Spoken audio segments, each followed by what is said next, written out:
Boa noite, pessoal. Está acompanhando ao vivo aqui a página do PSOL. A gente está entrando agora ao vivo. A gente já vai começar a nossa live com o professor Rodrigo Alberto Toledo. A gente está esperando aqui. Ele já acabou de conectar, né? Estou aqui, estou eu, a Marta Brisa. E o Rodrigo está aqui também. Acabou de chegar e entrar. E agora eu só... Opa! Só deixa eu reorganizar aqui. Todo mundo me ouvindo? Boa noite, pessoal. Deixa eu abrir aqui o áudio. Boa noite, professor Rodrigo. Prazer conhecê-lo. Prazer é todo meu. Muito obrigado pelo convite. Tudo bem?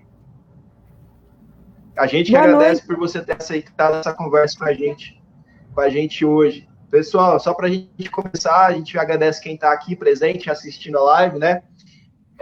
A gente vai começar fazendo uma apresentação, né? E agora, para começar, eu acho que primeiro eu vou apresentar minhas duas colegas, né? A Brisa, professora de Sociologia aqui em Tanabi e colega de partido, né? É filiada do PSOL. Oi. Oi, Murilo. Oi, Rodrigo. Sim. Oi, Marta. Tudo bem com vocês? Boa noite. Boa noite a todos que estão assistindo. Eu sou a pré-candidata Brisa Sócia, vereadora aqui em Tanabi. Muito prazer ter essa conversa com o doutor Rodrigo, que é especialista em tantas coisas, né? A área dele, eu acho que é tão abrangente, né? E ele, com certeza, vai dar luz aqui para o nosso plano diretor, entre outras coisas que diz respeito ao nosso município. Obrigado, Brisa, pelas palavras. Bem lembrado pela Brisa, ela é candidata a vereadora.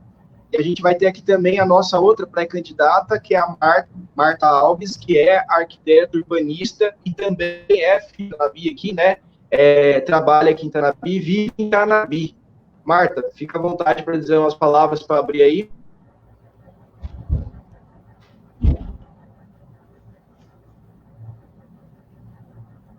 Ô, Marta, o teu microfone está mutado.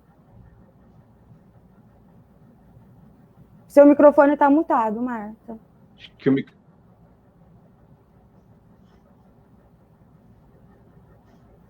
O Murilo. Você conseguiu abrir, Marta? Abri meu microfone. Eu acho que... Sim. Boa noite, professor Rodrigo. Aí, muito obrigada por sua presença e contribuição aí para a gente. Meu nome é Marta, sou arquiteta urbanista e fiquei muito contente com a sua disponibilidade.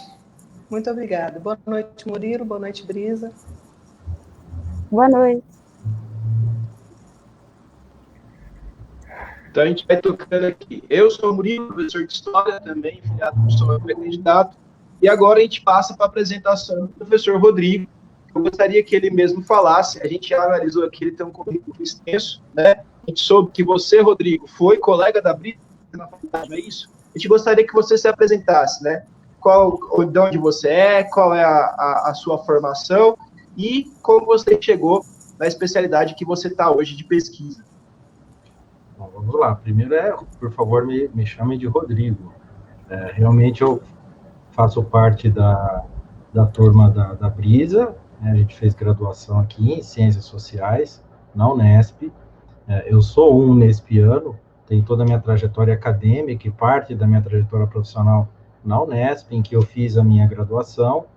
Não sou arquiteto e urbanista, viu, Marta, mas eu sou um intrometido na área, porque o meu objeto de pesquisa, ao longo dessa trajetória, que começa discutindo questões de sustentabilidade, de Agenda 21 e de planejamento urbano. Quando a gente fala de sustentabilidade de Agenda 21, a gente toca também na questão do planejamento urbano, e eu começo a minha trajetória acadêmica em mestrado e doutorado fazendo esse debate, no primeiro momento no mestrado, mais restrito à cidade de Araraquara, né? Pensando essas questões na cidade de Araraquara. E quando nós começamos a pesquisa já lá no mestrado, em 2004, terminou em 2006, algo interessante já apareceu naquela pesquisa, porque por mais que eu estudasse uma cidade e um aspecto relativo à cidade de Araraquara, eu comecei a perceber que essa cidade está interconectada a uma série de outras questões do ponto de vista do desenvolvimento das cidades, do ponto de vista do urbanismo, que tem a ver, sim, com o processo de desenvolvimento mesmo do Estado de São Paulo, da cidade de São Paulo. E aí a pesquisa ela se transforma como se fosse num polvo, né? Os tentáculos começam a se abrir, e aí eu vou para o doutorado com uma outra perspectiva, e me deparo com o cenário de muitos municípios paulistas pensando essa questão do plano diretor, faço uma recuperação histórica disso no estado de São Paulo. Nesse momento eu também tive a oportunidade, graças ao financiamento pela CAPES, ao governo brasileiro na época, em 2012, de fazer um doutorado sanduíche na Universidade de Salamanca, Espanha. Passei um período lá na Universidade de Salamanca, estudando essas questões do planejamento urbano. Retorno e continuo pesquisando o planejamento urbano, teoria democrática, sustentabilidade e uma série de outras variáveis que eu acho que o nosso papo aqui vai fazer fluir com relação ao desenvolvimento das cidades, os gargalos no desenvolvimento da cidade. Hoje eu estou no meu pós-doutorado, no terceiro que faço, e eu estou seguindo essa trajetória de pesquisa, fazendo essa análise do planejamento urbano. O plano diretor é um dos focos, mas confesso a vocês que essa ideia do plano diretor como um documento, que sim é importante, mas que é a chave para resolver todos os problemas dos municípios, ela precisa ser revista de uma maneira bem urgente. Não só do ponto de vista da elaboração desse plano, mas também da sua aplicabilidade. Então, essa é, resumidamente, a minha trajetória. Hoje, eu fui, sim, professor na Unesp e pesquisador. Hoje eu estou vinculado à Unicamp, ao campus de Limeira, Faculdade de Ciências Aplicadas, ao Programa Interdisciplinar em Ciências Sociais e Humanas, é um programa interdisciplinar aplicadas, e também faço pós-doutorado, pesquisa de pós-doutorado nessa mesma instituição, com o financiamento da CAPES, a quem agradeço por conta desse financiamento. Bom, resumidamente, acho que essa é a minha trajetória. Eu posso começar com uma pergunta? Claro, Márcia, com certeza. Sim. Rodrigo, que você considera um plano diretor bom? Olha, é uma pergunta importante e complexa, né, para se responder.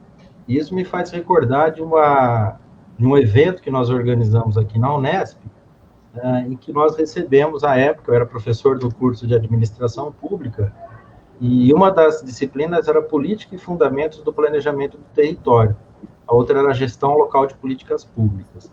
E aí a gente resolveu, Marta, fazer uma mesa redonda e convidamos um urbanista e um pesquisador da área das cidades, ele é arquiteto, urbanista, mas ele tem uma perspectiva bem interessante com relação à leitura do espaço urbano, que é o Flávio Vilaça. Ele é catedrático, ele é professor na USP, ele é octogenário, ele está com seus 80 e poucos anos. Ele veio aqui conversar com a gente. Então, montamos uma mesa, eu, o Rafael Orsi, que é professor de Geografia da Unesp, e o professor Vilaça. Então, a minha trajetória de pesquisa, ela tem como núcleo, né, crítico, de análise, de reflexão, essa questão do plano diretor. E mais, né, o que a gente pode considerar como um plano diretor bom? Traduzindo esse bom, Marta, numa perspectiva de se pensar no plano diretor que, nas palavras do próprio Flávio Vilaça, pegue na cidade. Ou seja, que não retrate apenas a letra no papel, né? Aquele evento maravilhoso, tem um plano diretor, Tanabi tem um plano diretor, Araraquara tem um plano diretor, mas será que o cotidiano dessa cidade aplica esse plano diretor? Pois bem, nessa mesa, o Flávio Vilaça, e o evento era sobre plano diretor, ele me vira, a primeira frase que ele fala, olha, o plano diretor nasceu para não pegar. Quando ele falou isso, eu me senti sem chão, né? Porque eu estou desde 2004 estudando plano diretor e analisando essas questões, e vem lá o catedrático Flávio Vilaça, num evento para falar de plano diretor, dizendo que não pega. É claro que a gente ficou meio assim, mas depois ele explicou. E aí eu vou pedir licença para fazer aqui jus a palavra do professor Flávio Vilaça. O que seria um plano diretor bom? Primeiro, pensar o bom é pensar a metodologia de construção desse plano diretor. O aspecto tecnocrático do plano, que tem que aparecer, porque ele, na verdade, dialoga com o nosso arcabouço jurídico, né? E aí são dois principais: a Constituição de 88, que tem lá o seu capítulo específico sobre a política urbana, e o Estatuto da Cidade, se a gente pegar esses dois grandes marcos, que cria uma referência importante para a gente pensar o espaço urbano, e solidifica um conceito que surge lá em 88 e que passa a fazer parte da agenda política, que é a questão da função social da cidade e da propriedade. Esse plano diretor, que aí tem alguns pré-requisitos para que o município realize, legais, né? Municípios com mais de 20 mil habitantes e algumas outras características que a gente pode falar aqui depois, ele é obrigado por lei que o município elabore esse plano diretor, mas, no entanto, o que vai fazer com que esse plano diretor seja bom ou ruim é o seu aspecto metodológico, de como ele vai ser construído, quais os atores sociais participarão da construção desse plano diretor, partindo daquele pressuposto, que as pessoas só se comprometem com aquilo que elas ajudam a construir. E, na verdade, o que a gente vê nos processos de elaboração de planos diretores é uma pegada muito técnica, fechada, né, e as pessoas não conseguem participar desse processo de desenvolvimento do plano diretor, e aquilo que é mais importante, que é o cidadão que vivencia a cidade, que vive a cidade, que se desloca pela malha urbana, que necessita de transporte, necessita de ciclovia ou coisa do tipo, ele acaba não tendo a voz incorporada nesse plano diretor. Então, o plano diretor bom é que seja construído de forma democrática, participativa e que toque numa questão fundamental, para não me alongar. Discuta o processo de construção dessa cidade, na malha urbana. Onde os bairros serão construídos? Como que o capital imobiliário será investido na produção da cidade? Quem vai controlar esse capital imobiliário que muitas vezes leva a cidade para um tipo de crescimento que onera o cidadão mais pobre? Se a gente coloca isso no patamar de uma perspectiva de um plano diretor bom que pegue, seria um plano diretor construído por atores sociais, pela população, e que o técnico, que é essencial, o arquiteto, o urbanista, o engenheiro, o conhecedor da legislação, ele seja um assessor desse processo democrático de construção do plano diretor, mas que o plano seja construído com a participação democrática da população. Aí sim nós temos grandes possibilidades desse plano diretor pegar e de ser bom, né, sem entrar nos detalhes das características do plano.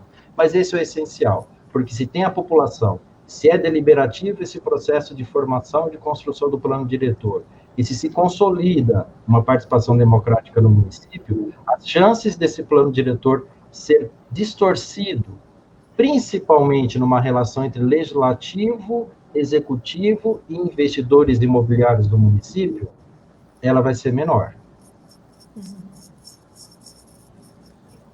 Obrigada. Era isso mesmo que eu queria ouvir, porque a gente tem um plano diretor que foi feito de baixo para cima, não teve uma consulta popular, né? E a gente mora numa cidade muito pequena e os movimentos populares quase que não existem. Não existe associação de bairros, poucas, né, existem. E então toda essa atenção que deveria existir para se construir o plano diretor, ele não existiu. Ele é um plano diretor, como você falou no começo, um plano diretor de papel, sabe? Só está lá no papel, mas as pessoas nunca ninguém consultou e não é uma coisa assim, pro forma, né?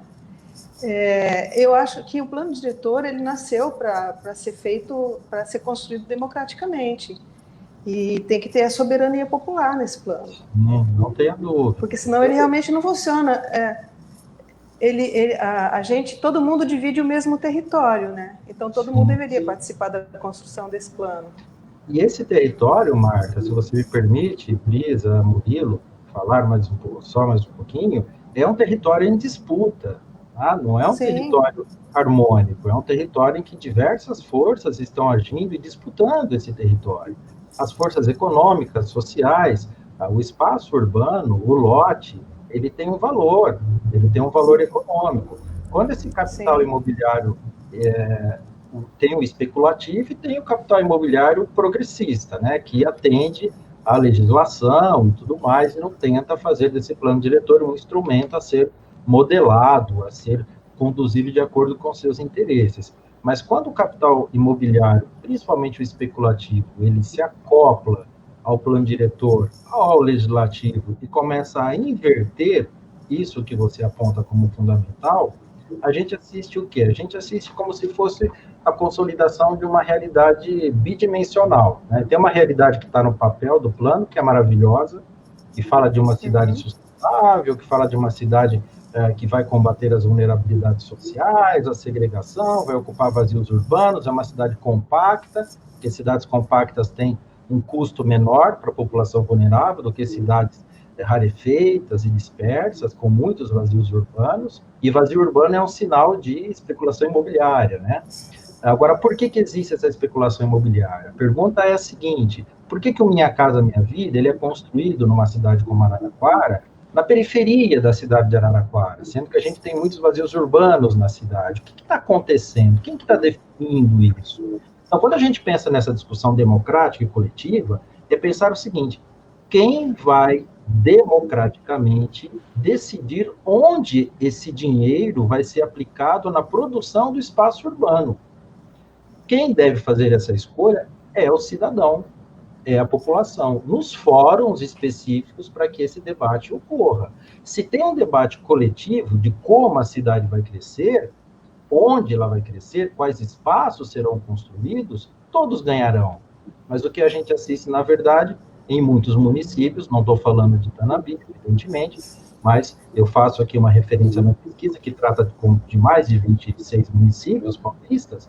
Esse capital, ele acaba fazendo com que esses investimentos, eles aconteçam de acordo com seus interesses. E coisas mais graves, que eu posso aqui apontar depois para vocês, com relação a esse processo de desenvolvimento urbano.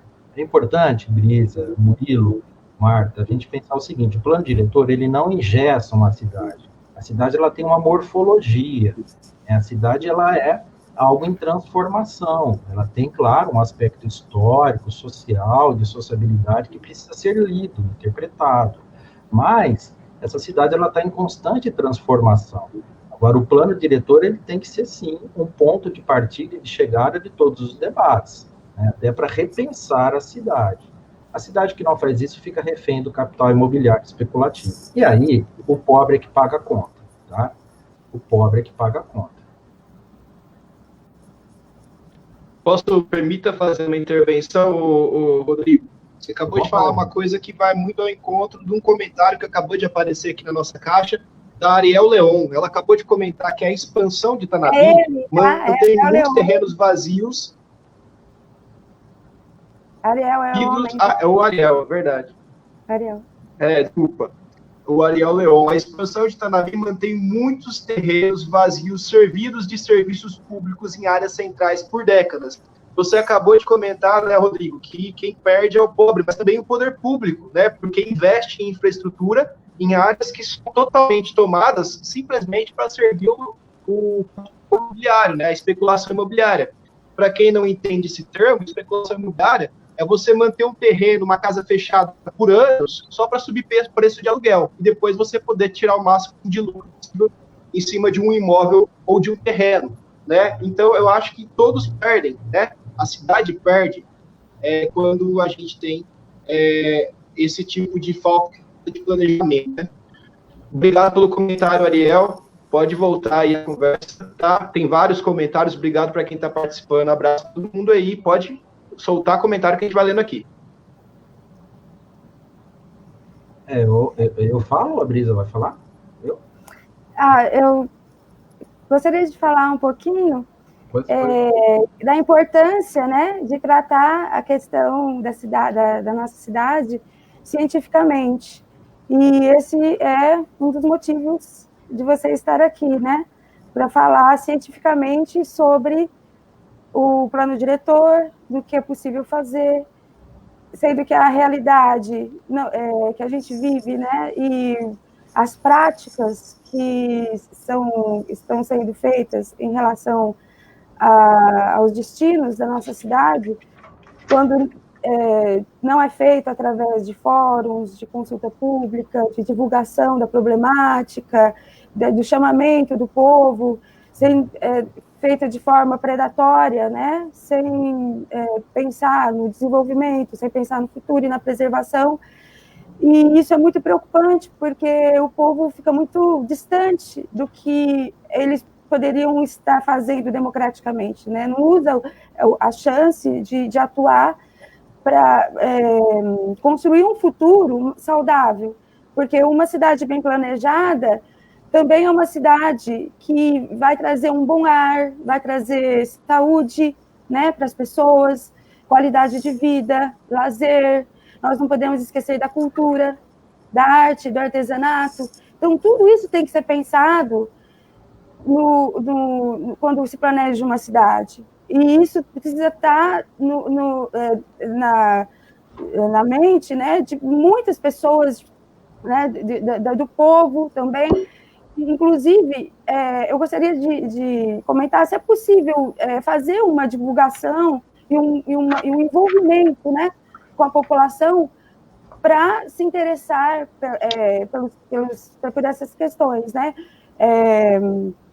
Como envolver? Porque o problema é justamente esse, é envolver a população no desenvolvimento sustentável da cidade, sendo que a população fica a par, né, muitas vezes por falta de tempo, por falta de conhecimento, de oportunidade, e a cidade vai crescendo, daí vem a falta d'água, né? Nós temos esse problema aqui em Tanabi já, o povo está sofrendo muito com isso, agora, inclusive, com essa pandemia, né? As pessoas, muitas vezes, em casa doente, com a falta d'água, e sem um lugar também para passear, sem um bosque, nós não temos um bosque, nós não temos uma trilha, sendo que aqui a nossa cidade foi construída em cima de nascentes, de rios, né? Hoje mesmo eu fui com meus filhos procurar a nascente do riacho, né? De um pequeno rio que deságua no Jataí, né? Que é o Angola, né? A nascente do Angola foi difícil de achar, foi bem difícil de achar. E ali continua uma região muito fértil, tá? Muito fértil. Então, a nascente está com uma área, eu acho que é 30 metros de cada lado, mas só que desses 30 metros, parece que 15 metros está com um mato, um capim seco, né? Porque não chove já faz muito tempo. E cadê essa nascente? A gente foi procurando, até que o Ariel, ele conseguiu entrar lá e viu um monte de pneu, falou assim, nossa, agora virou um depósito de pneu aqui. Mas não, parece que é uma barragem para não dar assoreamento ali, né? E nós vimos também lixo pela estrada, né? Depois, logo em seguida, a plantação, e sendo que ali poderia ser um lugar bonito, arborizado, pelo menos na parte ali da entrada, da nascente. Como que é possível a cidade passar a valorizar, né, o que é bom, né, passar a buscar uma identidade através da cultura, da arte, do artesanato, porque a gente perdeu a cultura própria daqui. Qual que é a cultura própria de Tanabi? Né? Então, como é possível desenvolver? Porque se a gente começar a praticar, a gente pode conseguir achar. Porque o artesanato, ele gera emprego, por exemplo. Né? A arte está muito ligada às tecnologias. Então, como é possível envolver a população, né, em torno de uma discussão ampla que envolve o urbanismo, né, e que o plano diretor também, né, tem muita coisa, parece que agora o Norair deu uma simplificada no plano, precisa dar uma estudada em que ele mudou, porque ele já falou na campanha dele, porque ele não ia fazer nada, né, então ele pode ter adaptado, porque já não se faz nada, né, porque aqui quando que isso vai terminar? A terra ainda é fértil, mas até quando também, né? Temos que ver isso, porque aqui as terras... Eu posso aproveitar a sua observação para pegar uma carona e fazer uma pergunta para o Rodrigo? o Rodrigo estava falando exatamente sobre isso que você disse, eu acho que é muito ilustrativo. Ele fala que o município, né, é um território em disputa, a cidade é um território em disputa. Em determinado momento, o Rodrigo também disse que é importante o plano que funcione no sentido de garantir o interesse social do território, em vez de garantir o capital, né, garantir a especulação para o capital. Rodrigo, como dar um primeiro passo, ou como potencializar a luta para que, de fato, a cidade seja um território em disputa, que a disputa quem ganhe seja a função social do solo, né?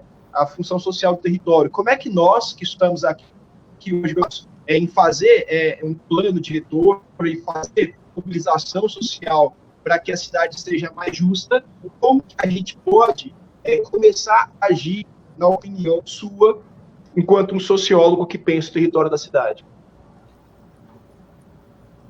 Estou me ouvindo, né? Pensei que tivesse mutado aqui. Olha, Murilo e Brisa, as suas observações, e do Ariel também, né? Acho que aqui tem um conjunto que está interconectado, né? Essa pergunta sua, eu vou começar de trás para frente para fazer um breve comentário, pela fala do Murilo.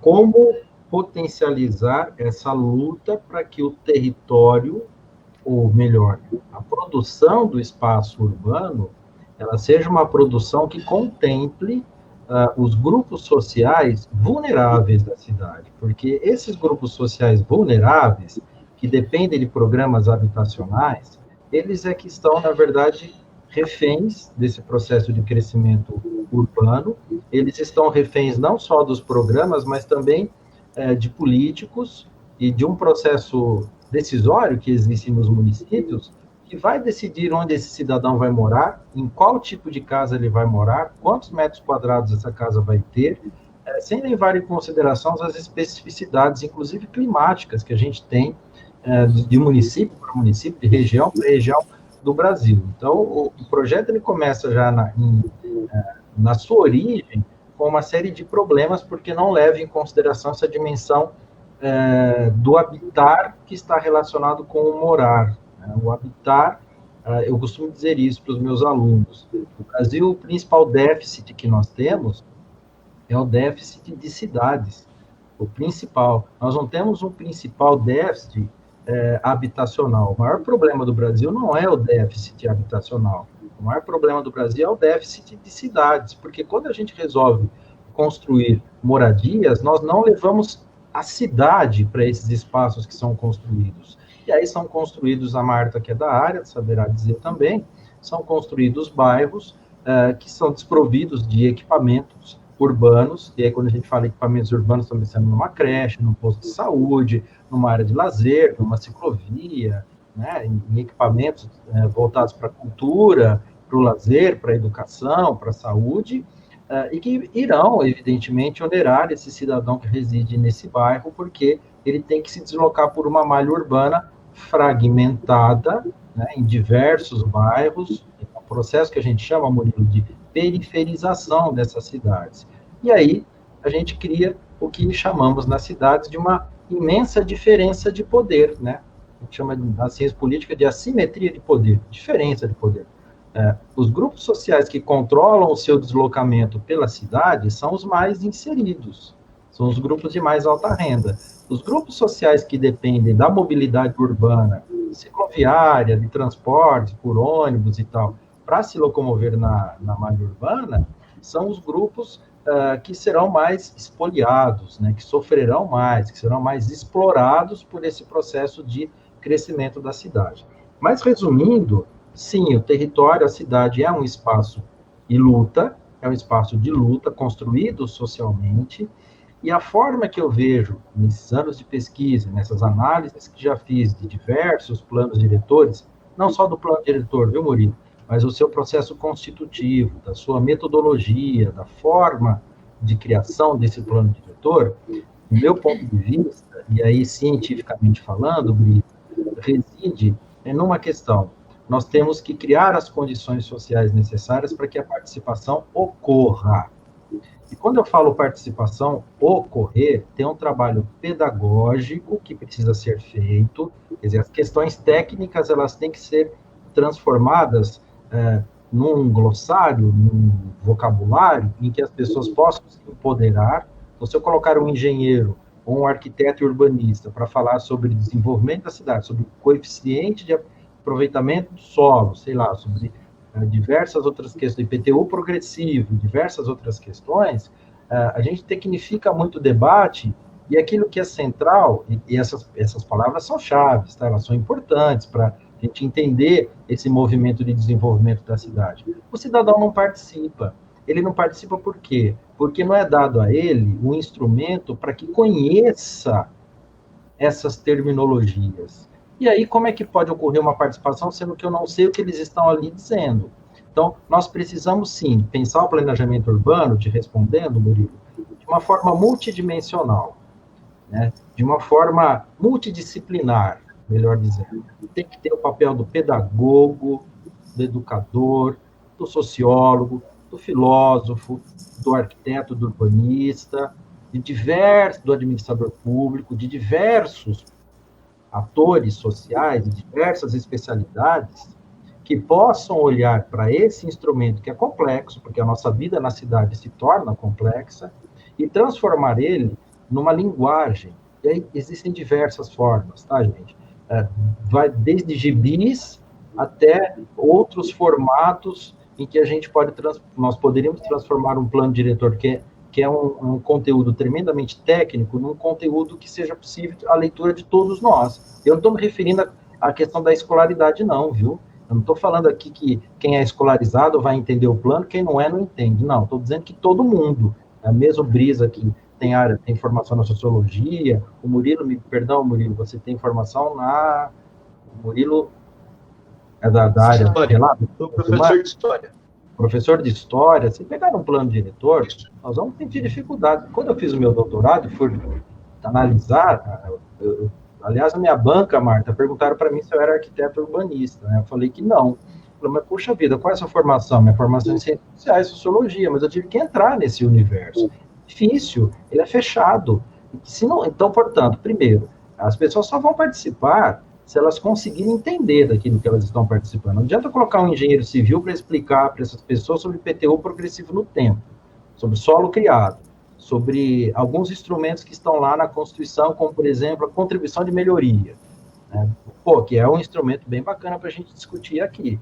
Não adianta. Eu tenho, primeiro, uma ação pedagógica, cidadã, para fazer com que esse plano ele faça parte do cotidiano das pessoas e não fique lá no legislativo, fique lá no setor de obras ou de desenvolvimento urbano da cidade, e apenas aqueles técnicos que têm conhecimento, que são versados nessas áreas, conseguem entender esse plano.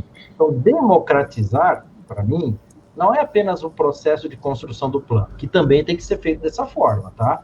As pessoas participam, mas sabendo do que está participando e entendendo esses termos, esses conteúdos. A gente tem que digerir isso, né? Tem que mostrar isso com mais transparência. E depois, as versões desse plano diretor, elas podem assumir e devem diversos formatos.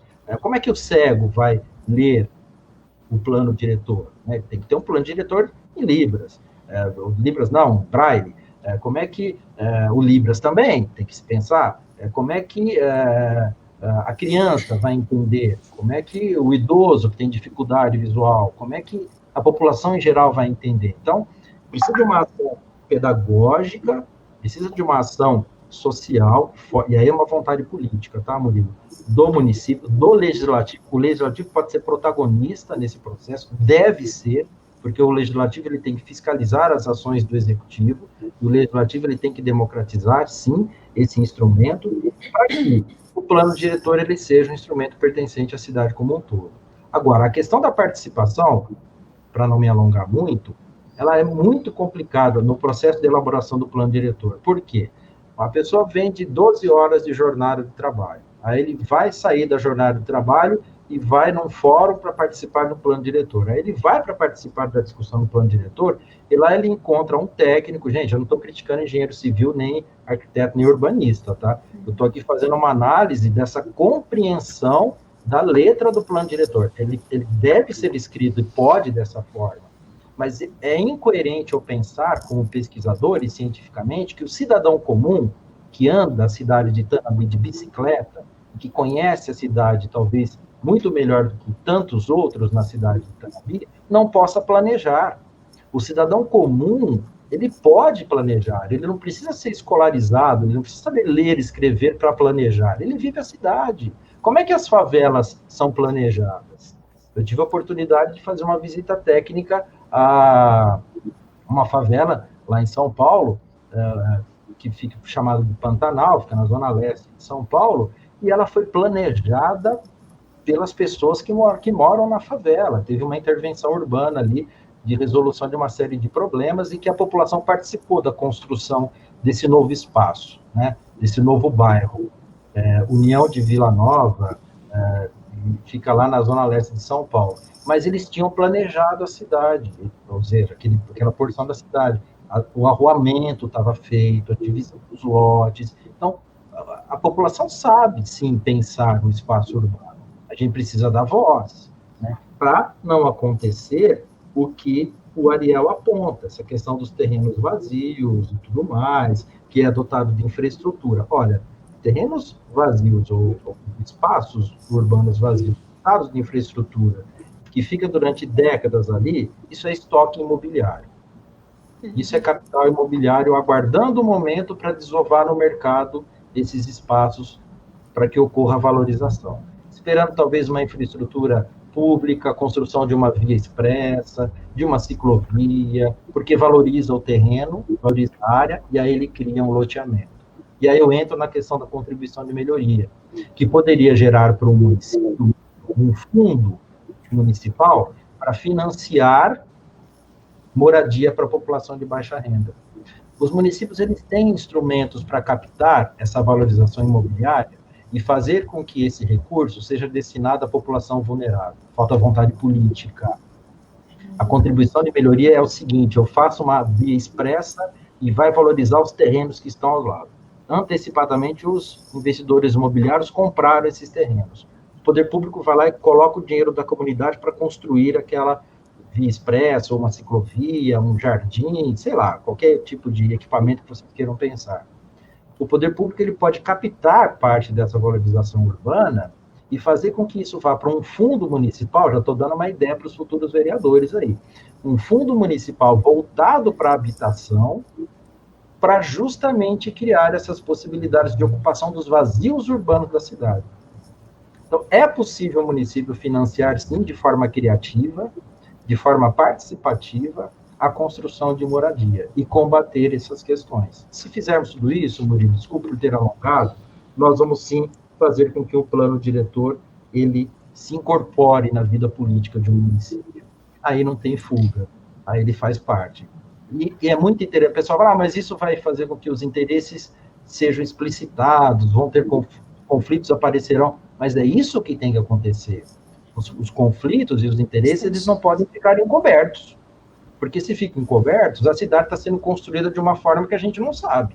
Eles precisam ser explicitados para que a gente entenda, e aí, evidentemente, sejam produzidos análises sobre esse processo de participação. Mas participação depende de tempo, de dedicação, de conhecimento, de preparo daquele que vai participar. Não adianta colocar o cara de 12 horas de trabalho para discutir planejamento urbano. Não, tem que se pensar uma metodologia para que essa participação emerja de uma forma libertária, vamos dizer assim, autônoma desses cidadãos. Eu queria fazer uma intervenção. Por isso que na eleição é o único momento em que o povo é soberano, né? Porque ele vai lá e coloca o seu voto nas pessoas que ele acredita que vão realmente... Porque o poder público, ele interfere diretamente no valor da cidade, no valor do terreno. Ele valoriza onde ele acha que deve valorizar. Se você vota num prefeito ou no vereador que tem ligações com o mercado imobiliário, eles já têm direcionado onde eles vão valorizar, para onde eles vão levar o equipamento urbano, para onde eles vão levar as melhorias, para onde eles vão levar um supermercado, uma escola, um hospital, e tudo no entorno vai ser valorizado por esse equipamento. Então, quando você desenvolve mecanismos como esse que o Rodrigo está falando, a cidade vai ficar mais democrática, porque você vai conseguir levantar fundos daquele desenvolvimento que foi feito ali, daquele valor que foi tirado ali, para levar para outros lugares da cidade e manter a cidade com os equipamentos em todos os lugares para toda a população. Então, as pessoas têm que pensar muito bem em quem que elas vão votar. Vejam aí o perfil do seu candidato, votem direitinho em quem realmente está interessado em melhorar a vida de todo mundo dentro da cidade. Em quem realmente tem interesse que a população participe dos processos de decisão de dentro da cidade. Porque senão a cidade não vai mudar nunca. As pessoas falam, nada muda, nada vai mudar, mas as pessoas precisam participar para as coisas mudarem. E a gente tem que votar nas pessoas certas para que essas pessoas deem voz a todo mundo dentro da cidade. E aí são os mecanismos que a gente tem dentro da democracia, né? Sim. Perfeito. Legal. Brisa, você tem algo a dizer? Eu tenho muito a dizer, eu falo. Perfeito. Fica à vontade, Rodrigo. Eu perguntei se a Brisa tinha... Eu posso fazer mais uma colocação para o Rodrigo, que eu acho que ele pode desenvolver uma linha de pensamento assim? Eu penso que quando a gente fala de planejamento urbano, que tem os higienistas, né, que fizeram, que foi todo baseado... Eu li o seu trabalho, eu achei muito interessante. Uhum. Eu costumo falar que a cidade ela tem que prevenir doenças, né? Tem todo um trabalho sanitário mesmo disso, mas ela tem que produzir qualidade de vida, sabe? Mais do que prevenir doenças, ela tem que produzir qualidade de vida, ela tem que produzir felicidade, ela tem que produzir tempo para as pessoas, ela tem que produzir, como o Afonso fala, né? Cenários, né, bonitos para que as pessoas possam ter uma vida melhor.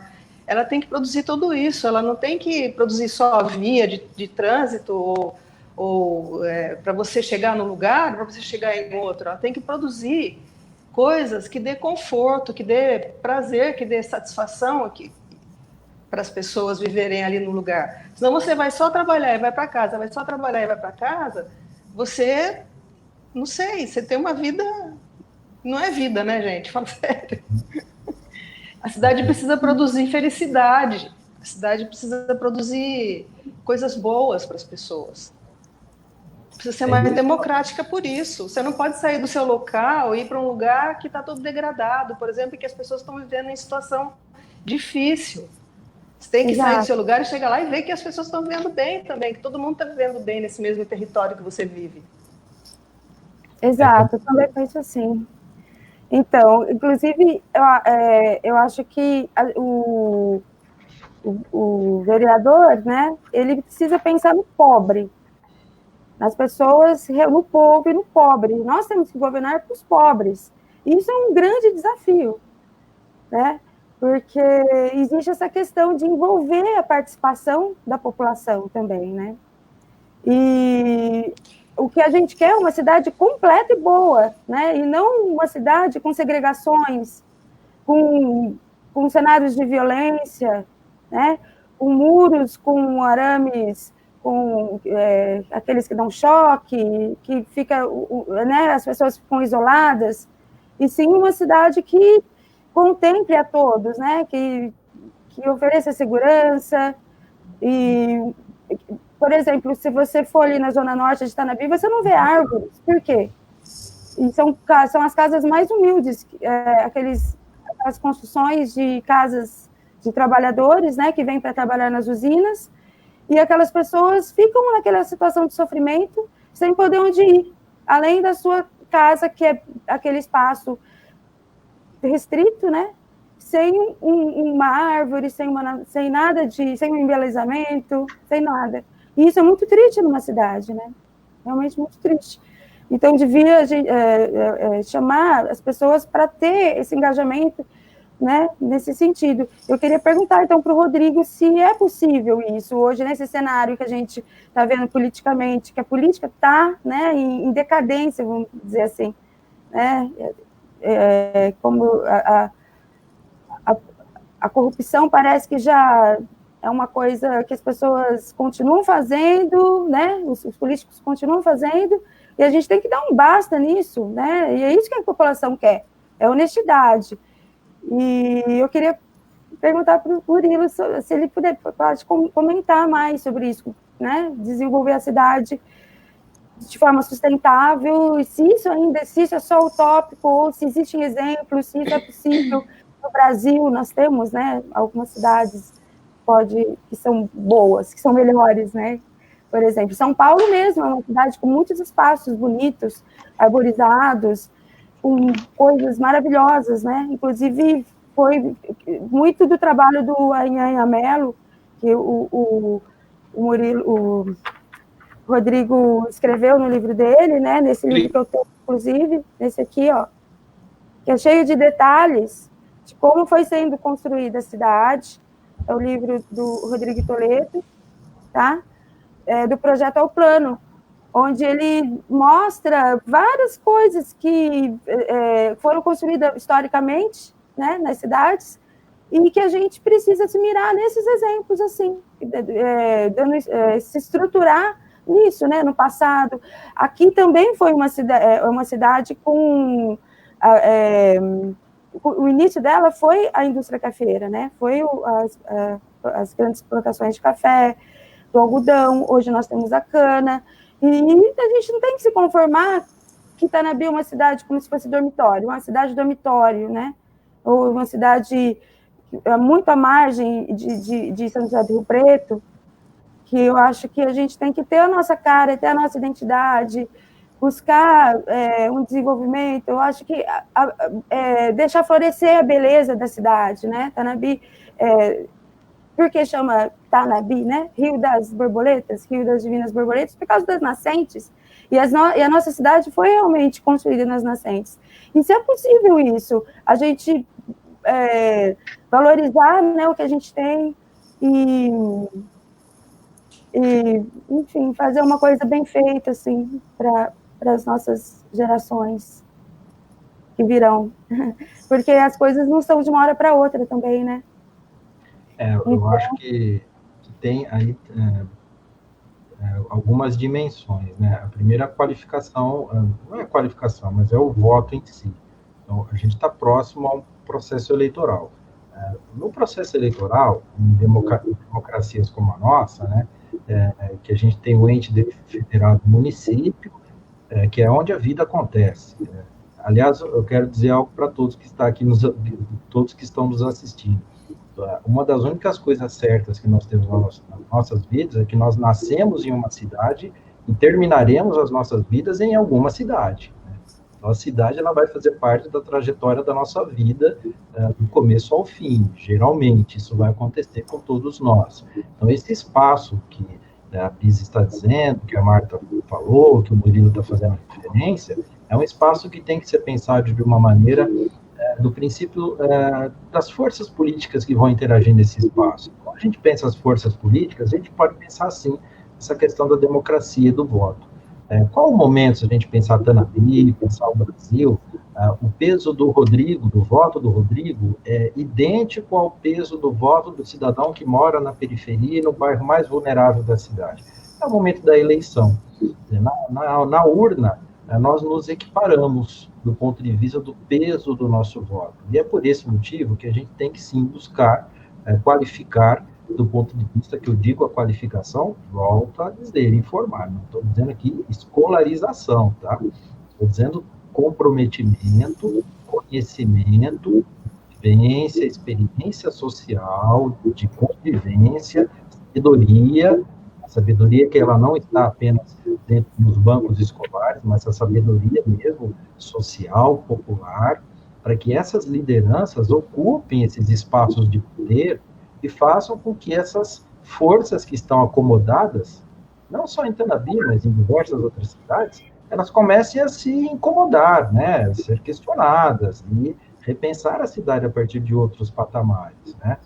Porque, sim, a gente tem um histórico, pensando a questão das epidemias, eu venho escrevendo agora, depois eu posso compartilhar com vocês esse artigo, eu posso mandar um livro para você também, Marta, para o Murilo, um livro que a Brisa mostrou aqui, para que vocês tenham conhecimento. A gente vem pensando um pouco essa questão das epidemias, da história das epidemias no estado de São Paulo. E nós chegamos a algumas conclusões numa pesquisa que fizemos. Primeiro, essa não é a primeira epidemia que impacta profundamente a vida na cidade. E faz, assim como as outras, as anteriores que tivemos, com que as desigualdades sociais, de poder, elas emerjam na cidade de uma maneira, assim, gritante. É o que a gente está vendo agora nessa pandemia do coronavírus, mas nós vimos nas anteriores, nós vimos na de varíola, no início do século XX, final do século XIX, início do século XX, a de febre amarela, que tivemos no estado de São Paulo quase como um todo, e são epidemias que fizeram com que, sim, os higienistas, eles entrassem nesse campo do urbanismo e repensassem a cidade de maneira que ela trouxesse qualidade de vida. É claro que com o conhecimento da época, né? Então, assim, pensava-se na época que plantando árvores se combateria a febre amarela. Um tipo de árvore em específico, o oiti, por exemplo, que tem aqui bastante plantado na cidade de Araraquara, que são centenários, eles combateriam a febre amarela. Evidente que não é o oiti que combate a febre amarela, mas a arborização, ela traz um impacto naquilo que a gente está chamando aqui de qualidade de vida. E mais, viu, gente? Essa construção do espaço urbano, que é social e que é em disputa, viu, Murilo? Como você apontou aqui, eu apontei anteriormente, você ressaltou, é um território em disputa.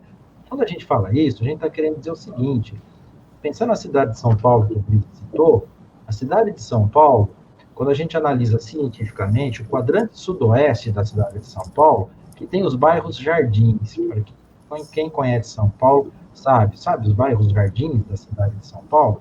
Esses bairros jardins, que estão nesse quadrante, nessa porção da cidade de São Paulo, são os bairros que historicamente vêm sofrendo intervenções de construção de equipamentos urbanos, arborização, uma série, os hospitais estão ali, as escolas, os teatros. Então, historicamente, isso vem sendo construído nesse bairro. A tal ponto que esse bairro, Murilo, ele tem 5 graus a menos do que a Zona Leste, que topograficamente está na mesma altura desse quadrante sudoeste da cidade de São Paulo. Como é que pode uma região de São Paulo ter 5 graus a menos do que outra da cidade? Aqui em Araraquara, a gente tem uma rua muito arborizada, conhecida como Voluntários da Pátria, também chamada de Rua 5. Ela tem por volta de 4 graus a menos de qualquer outro ponto da cidade de Araraquara. O que eu estou querendo dizer com isso? É que esse espaço urbano ele foi construído, sim, em disputa, e que teve um grupo que, por conhecer os caminhos legais, os caminhos jurídicos e políticos, fez com que o investimento público fosse drenado para essa região, criando uma situação de desigualdade tremenda numa cidade como São Paulo, que pode acontecer e se replica em cidades como Tanabi, Araraquara, São José do Rio Preto e tantas outras pelo Brasil afora. Então, acho que o momento para que a gente pense isso mesmo, uma cidade, é pensar uma cidade sobre esse aspecto. Qual é a capacidade de resiliência de uma cidade como Tanabi? Traduzindo, uma cidade que passa por um impacto muito grande. Pode ser um impacto climático, de alguma situação, sei lá, terremoto não, mas alguma situação que faça com que a cidade ela decrete um estado de emergência, de calamidade pública, ou coisa do tipo. Qual é a capacidade de recuperação dessa cidade que foi jogada numa situação crítica? Essa capacidade de resiliência ela é construída ao longo do tempo, pensando nas populações vulneráveis, pensando numa ocupação do espaço urbano que leve em consideração essa vulnerabilidade social, as populações mais pobres. Está muito em voga hoje, vocês que estão aí movimentando nesse âmbito político, e é muito bonito falar disso, tá? Das cidades inteligentes, né? É uma cidade inteligente. Poxa vida, uma cidade inteligente é tremendamente interessante.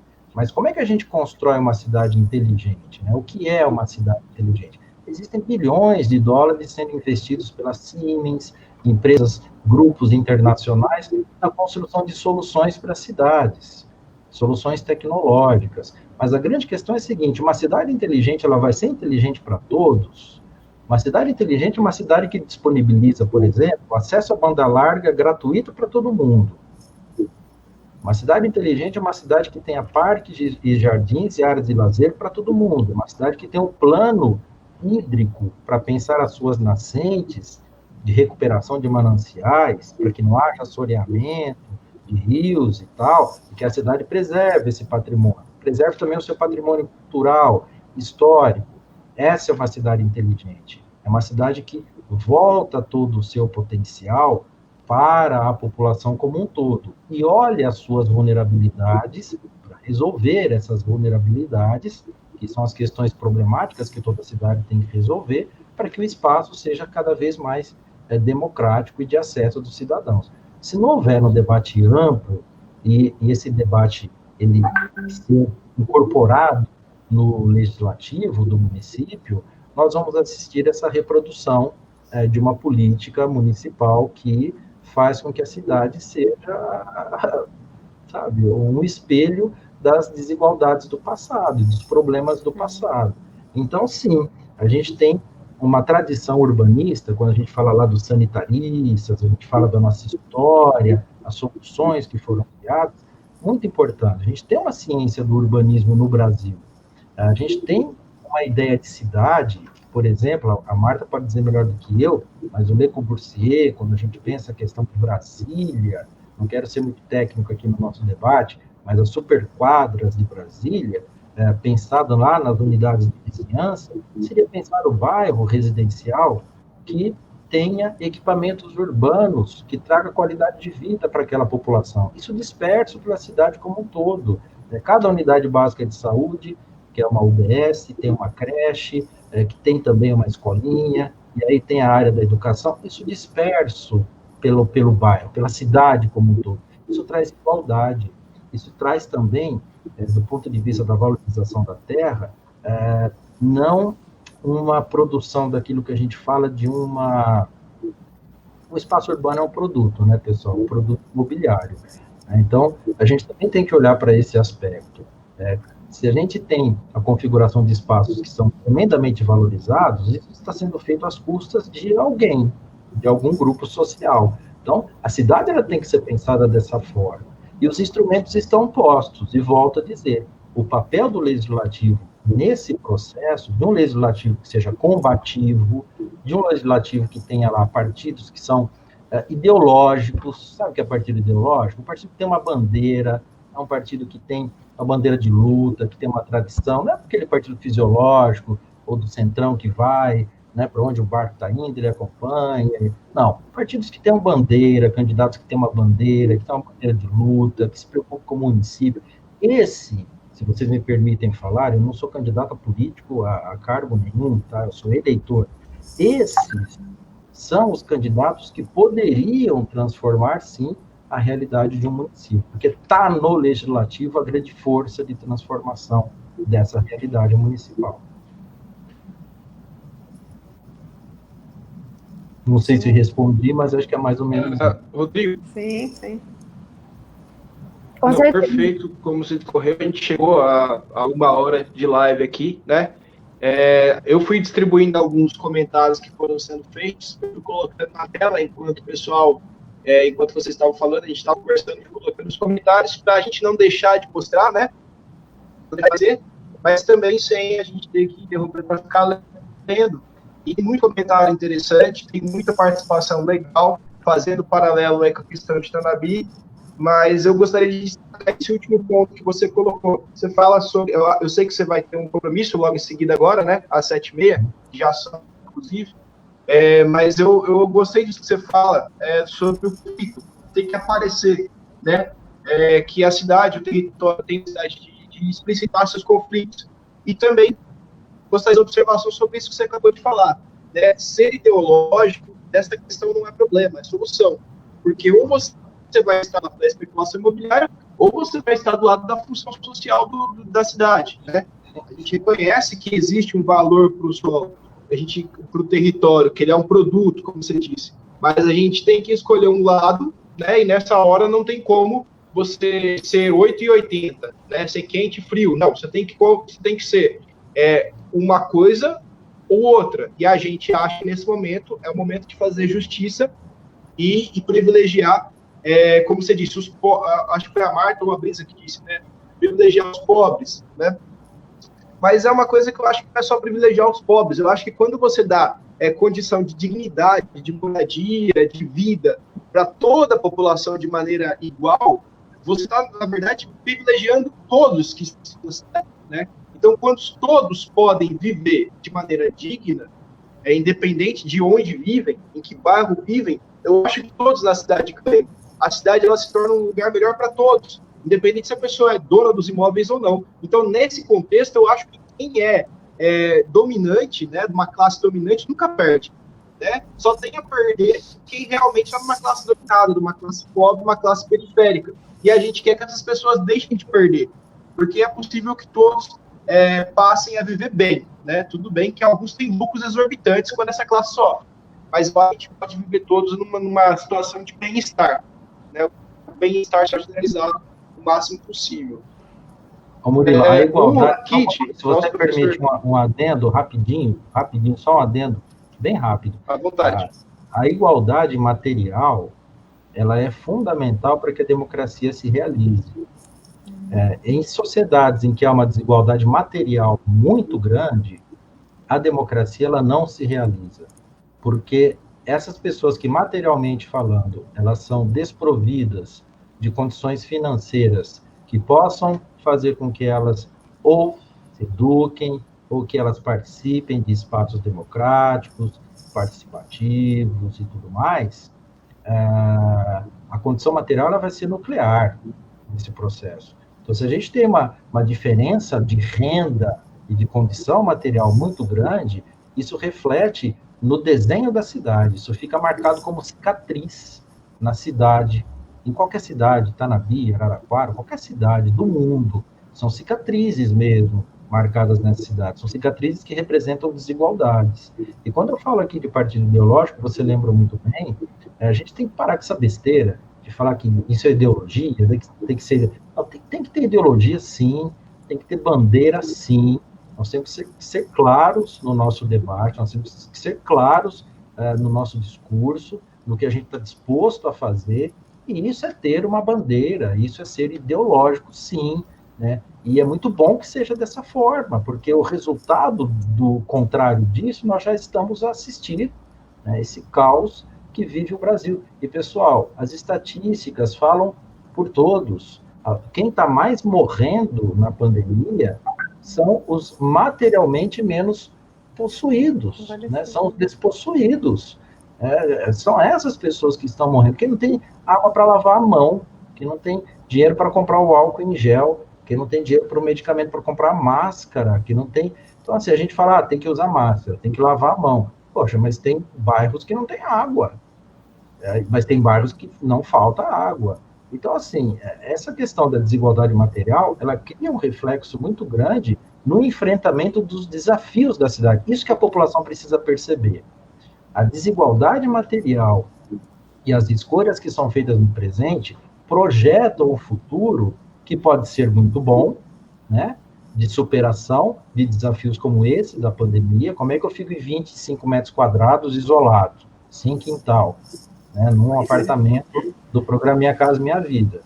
E como é que eu fico numa casa que tem um quintal, que tem varanda, ou num apartamento que tem sacada, que tem ar-condicionado? Quer dizer, são formas de se viver o isolamento. Então, pensar essa projeção futura é pensar justamente isso. Mas Tanabi é uma cidade, que resiliência é essa? O que você está falando? Ora, pois, a pandemia chegou e pegou todos nós, né? E veio numa rapidez tremenda.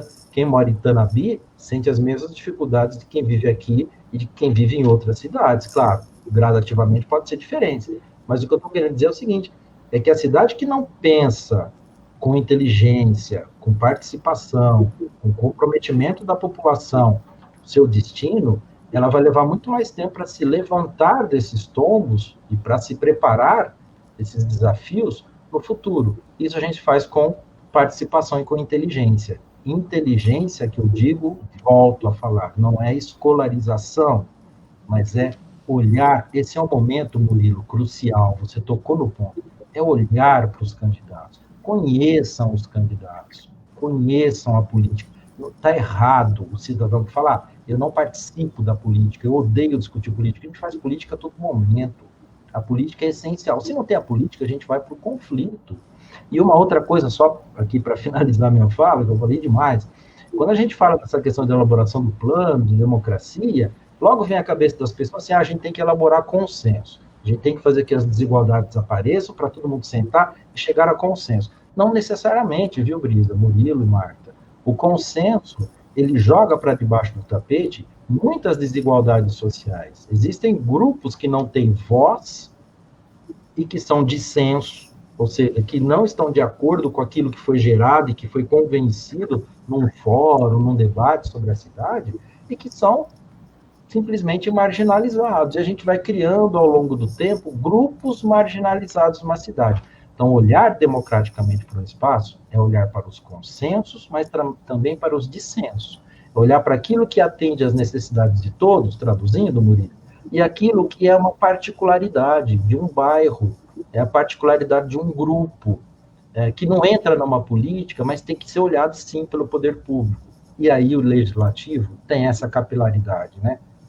Tem esse enraizamento, eu quero dizer. Porque o legislativo, ele dialoga com esses setores da sociedade. Por isso que, se vocês me pedissem para que eu falasse alguma coisa nesse sentido, politicamente falando, né, pensando, eu diria o seguinte, cidadãos da amada Tanabi, pensem nos seus candidatos, pensem na agenda política que eles estão propondo. Não entrem em discursos populistas, em soluções mágicas, porque não existem. E, geralmente, os problemas mais graves que nós temos, as soluções estão nas questões mais simples, sabe? Nas respostas mais simples e que são criadas de forma inteligente, envolvendo diversos atores sociais que vivem a cidade. O cara que anda de bicicleta pela cidade de Tanabi, que é pedreiro, que tem uma profissão muito honrada, que cruza a cidade de Tanabi inteira, de ponta a ponta, conhece melhor a cidade do que qualquer arquiteto urbanista. E esse cara precisa ser ouvido. Ele só não tem a palavra, ele não tem o termo técnico, mas ele conhece o espaço. É isso que eu estou dizendo. Essas pessoas precisam ser ouvidas. Certo. Muito bem. Perfeito. Eu gostei muito. Marta, Brisa e Rodrigo, a gente está com 1h07 de live. Como é que vocês acham que a gente deve encaminhar? Eu tenho que ir para a minha reunião, que já estão me chamando no outro link aqui. Eu acho que a gente pode encerrar, Murilo. Com muita tristeza, mas se vocês quiserem continuar, eu pode encerrar, se ninguém tiver feito.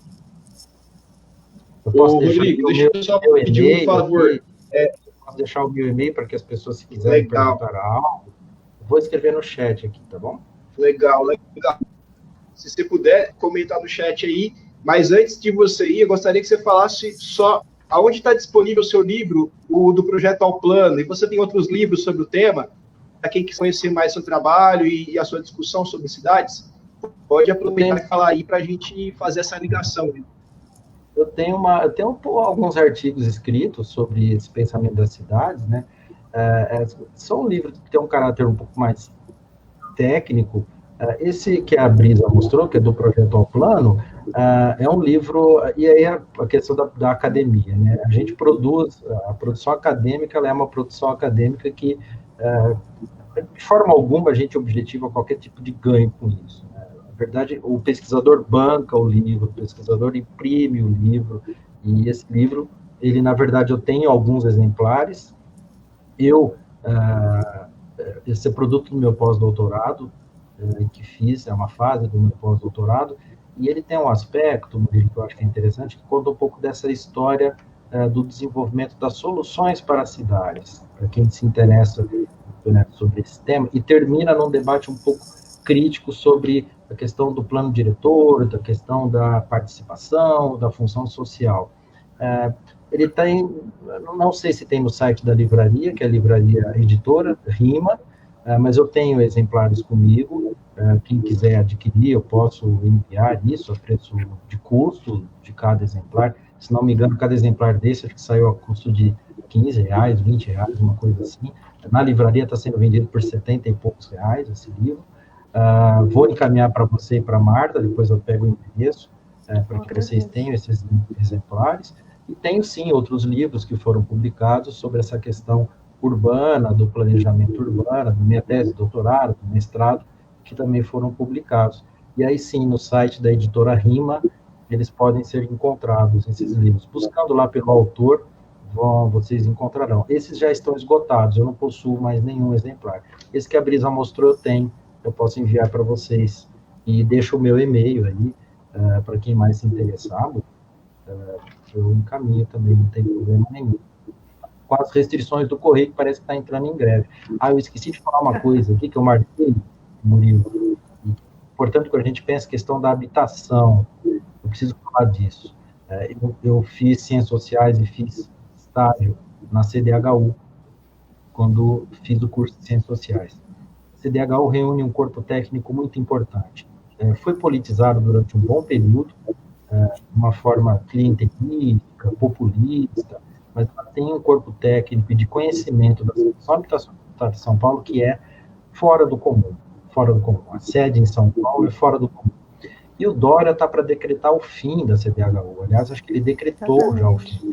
Tenho amigos que trabalham lá, eles mandaram para minha notícia, isso me comoveu muito, me deixou muito preocupado, porque o estado de São Paulo, pessoal, isso é muito importante ser dito aqui, é um dos únicos estados do Brasil, se não for o único, que tem um programa habitacional do estado de São Paulo. Reconhecido mundialmente, que já ganhou prêmios em outros países, dado o seu protagonismo. E o Dória está pondo fim a essa política que atendia e que tem potencial de atender essa população que a gente falou aqui. Então, é importante que a gente faça coro, que a gente defenda que essa política ela não pode ser levada à frente. Terminar com esses instrumentos para fazer com que as pessoas tenham mais autonomia e qualidade de vida, isso para mim foi assim, essa semana passada foi um baque tremendo. Eu queria registrar aqui com vocês essa informação e fazermos coro para que a CDHU não seja extinta, né, se houver tempo ainda. Mas é isso, agradeço imensamente o convite que foi feito, estou à disposição para outras conversas, me desculpe aí pelo tempo curto, a gente poderia falar muito mais sobre o assunto, eu acabei monopolizando muito a palavra aqui, me perdoem, mas eu estou à disposição. Imagina, a gente está aqui para ouvir você. Para que a gente faça outros papos, outras conversas e outras oportunidades. Nós gostaríamos muito que você voltasse a conversar com a gente, tá? Com o partido, com o pessoal aqui que está na BIM, num outro momento, para a gente desenvolver melhor essas questões. E eu também queria agradecer a todos que participaram, tá? Minha mãe, Rosana Peixe Sócio. Eu vi alguns comentários aqui, Ana Lúcia, obrigado, Ana Lúcia, pelos comentários. O Ariel também, o comentário. Eu acabei anotando alguns nomes aqui. Me desculpe por não ter citado esses nomes. Ana Lúcia, obrigado, Ana Lúcia. E todos os demais que participaram aqui também. Muito obrigado. Participações aqui com pessoas inteligentes, capazes, que pensam também a cidade, tá? Vários aqui. Eu quero mandar um abraço para todos que participaram, tá? Do Rodrigo, por ter aceitado conversar aqui com a gente. Muito obrigada, Rodrigo. E obrigada a Marta, obrigada ao Murilo, né? E ao tio Afonso também, que ajudou no nosso, que ele também é pesquisador, professor, que a gente vai fazer uma live com ele dia 10 às 7h30, né, Murilo? Exato, a gente já aproveita para divulgar aqui, né? A gente aproveita para divulgar que logo a gente tem live também. Todos aqui, se o Rodrigo puder também participar. É isso, eu gostei muito, viu? Espero ter muitas outras lives como essa, para a gente poder desenvolver mais, e inclusive com mais pessoas falando, né? Não só com nós três, mas com mais pessoas falando. Obrigado, gente. Marta? A gente que agradece. Queria agradecer a todos, principalmente a Rodrigo. Foi muito bom. Gostei muito de te ouvir. E é isso mesmo, a cidade tem que ter gestão democrática, senão ela não é uma cidade, né? Ela é um aglomerado de gente. E foi muito bom, muito obrigada. Obrigado, gente. Obrigado, Ariel Leon, sócio Bonfim. Muito obrigado, meu filho, por me ajudar bastante em tudo que eu peço para ele. E um beijo para todos. Um beijão. Boa noite. Obrigado. Pessoal, então, boa noite para todos também. Abraço, finalizando aqui. A gente vai fechando. Agora, obrigado a todos que participaram. E aqui a gente agradece a todos que colaboraram. E fica aí nossa bandeira por permanência do ITESP, também contra o desmonte do Correios e contra o desmonte do CDHU, como o Rodrigo bem destacou, né? Fica nosso abraço aí, nossa bandeira. A gente segue sendo partido organizado, ideológico, e a gente defendendo o que a gente acredita, certo? Boa noite para todos e até uma próxima.